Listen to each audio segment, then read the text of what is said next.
जय हिंद दोस्तों, स्वागत है आपका पारेख ऑनलाइन क्लासेस में। फ्रेंड्स, पिछली वीडियो में हम पढ़ रहे थे खानवा युद्ध के बारे में और आज अपना राणा शाखा पर पार्ट 6 होगा। और आज हम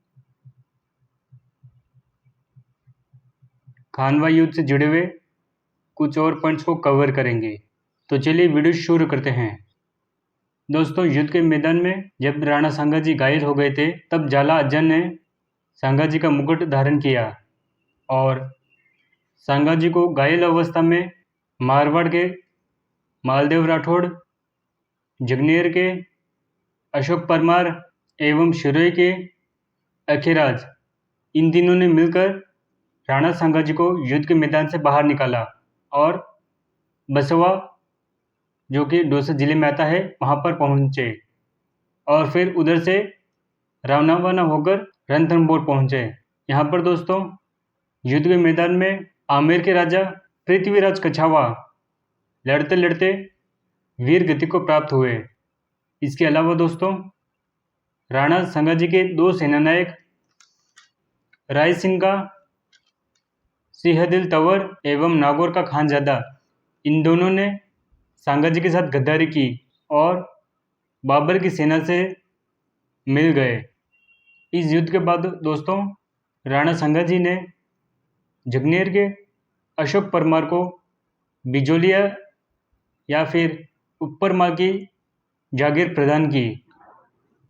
दोस्तों राणा सांगाजी को इस युद्ध में कुल 80 गांव हो गए थे, जिसके कारण इन्हें सैनिकों का भग्नावशेष कहा जाता है। राणा सांगाजी को सैनिकों का भग्नावशेष कहने वाले विद्वान का नाम है कर्नल जेम्स टोड। कुछ समय बाद राणा सांगाजी अपने सैनिकों के साथ रवाना हुए चंदेरी के राजा मेदिनी राय की सहायता के लिए, और जब रवाना हुए तब कुछ ही दिनों के बाद ईरच नामक स्थान पर सांगाजी के सैनिकों ने ही सांगाजी को जहर खिला दिया, जिसके कारण 30 जनवरी 1528 के दिन सांगाजी की मृत्यु हो गई। दोस्तों इनका अंतिम संस्कार एवं छतरी मांडलगढ़ में है, जो कि भीलवाड़ा जिले में आता है। इसके अलावा इनका स्मारक बसावा दौसा में है। दोस्तों युद्ध के बाद बाबर ने गाजी की उपाधि धारण की एवं तमगा कर को समाप्त किया। बाबर ने अपने आत्मकथा में राणा सांगा को एक महान योद्धा कहा है। दोस्तों जहां पर राणा सांगाजी की मृत्यु हुई थी वह स्थान था कालपी, और यह मध्य प्रदेश में आता है। इसके अलावा राणा सांगाजी को एक उपाधि भी मिली हुई थी और वह थी हिंदूपत। अब दोस्तों इनके पुत्र मेवाड़ के राजा बनते हैं। इनका नाम था राणा रतन सिंह। इनका कार्यकाल 1528 से लेकर के 1531 तक था। रतन सिंह एवं सूरजमल हड़ा शिकार करते समय जंगल में लड़ते हुए ही मारे गए थे। दोस्तों रतन सिंह के बाद मेवाड़ के राजा बनते हैं विक्रमादित्य। इनका कार्यकाल 1531 से लेकर के 1536 तक था, लेकिन दोस्तों इनमें राजा के गुण बिल्कुल भी नहीं थे। इस कारण मार्च 1533 में गुजरात का राजा बहादुर शाह सेना लेकर चित्तौड़गढ़ पर आक्रमण करने के लिए आ जाता है। तब विक्रमादित्य की मां रानी कर्मावती ने बहादुर शाह को रणथंबोर की जागीर दी एवं खजाना देकर पुनः लौटा दिया। लेकिन 1534 में बहादुर शाह दोबारा चित्तौड़गढ़ पर आक्रमण करने के लिए आ जाता है।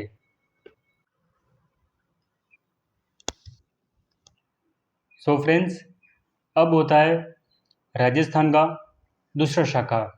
सबसे पहले रानी कर्मावती ने विक्रमादित्य एवं उदय सिंह को अपने ननियाल भेज दिया, यानी कि बूंदी। और फिर हुमायूं को राखी भेजी अपनी रक्षा के लिए। इसके बाद में दोस्तों बहादुर शाह ने जब लंबे समय तक चित्तौड़गढ़ की घेराबंदी की हुई थी और रानी कर्मावती को लग गया कि अब हम युद्ध नहीं जीत पाएंगे, तब सन 1534 या 35 में चित्तौड़गढ़ का दूसरा शाखा हुआ। इसमें रानी कर्मावती देवलिया या फिर प्रतापगढ़ के रावत बाघ सिंह को कारोबार सौंपकर खुद ने जौहर कर लिया। इस युद्ध में दोस्तों बाघ सिंह लड़ते हुए वीर गति को प्राप्त हुए। दोस्तों बहादुर शाह ने अपने सेनापति रूमी खां के कहे अनुसार युद्ध किया और चित्तौड़गढ़ को विजित किया। सो फ्रेंड्स, बहादुर शाह चित्तौड़गढ़ को जीतने के बाद यहाँ पर राज कर रहा था। दूसरी तरफ हुमायूं ने भी चित्तौड़गढ़ पर आक्रमण करके बहादुर शाह को भगा दिया। हुमायूं ने चित्तौड़ में अपनी सेना बिठाकर वापस लौट गया। कुछ समय बाद ही मेवाड़ के सरदारों ने हुमायूं की सेना को परास्त करके पुनः सन 1536 में विक्रमादित्य को मेवाड़ का राजा बना दिया। इसके बाद में पृथ्वीराज सिसोदिया के दासी पुत्र बनवीर ने विक्रमादित्य की हत्या करके चित्तौड़ का राजा बन गया। और जब बनवीर उदय सिंह जी को मारने के लिए उनके कक्ष में पहुंचा, तब पन्नाधाई ने अपने पुत्र चंदन की बलि देकर के उदय सिंह को बचा लिया। पन्नाधाई सबसे पहले वागड़ प्रदेश गई। इसके बाद में कुंभलगढ़ या फिर कमल महिर दुर्ग में पहुंची। यहाँ पर कुंभलगढ़ का एक किलेदार था जिसका नाम था आशा देवपुरा। इसके यहाँ पे शरण ली। इसके बाद में दोस्तों सन 1540 में उदय सिंह जी ने मारवाड़ के राजा मालदेव राठौड़ एवं पाली के राजा अखेराज की सैनिक सहायता लेकर के सन 1540 में चित्तौड़ पर आक्रमण करके बनवीर को हरा दिया। इस प्रकार चित्तौड़ के राजा उदय सिंह बने। सो फ्रेंड्स, आज के वीडियो में इतना ही। दोस्तों अब हम आपको एक छोटी सी जानकारी देना चाहते हैं। यदि आप राजस्थान से DLED कोर्स कर रहे हो और आपको text books, 1 week series, model question papers, lesson diaries की PDF चाहिए, वो भी बिल्कुल फ्री, तो इसके लिए गुड न्यूज़ है।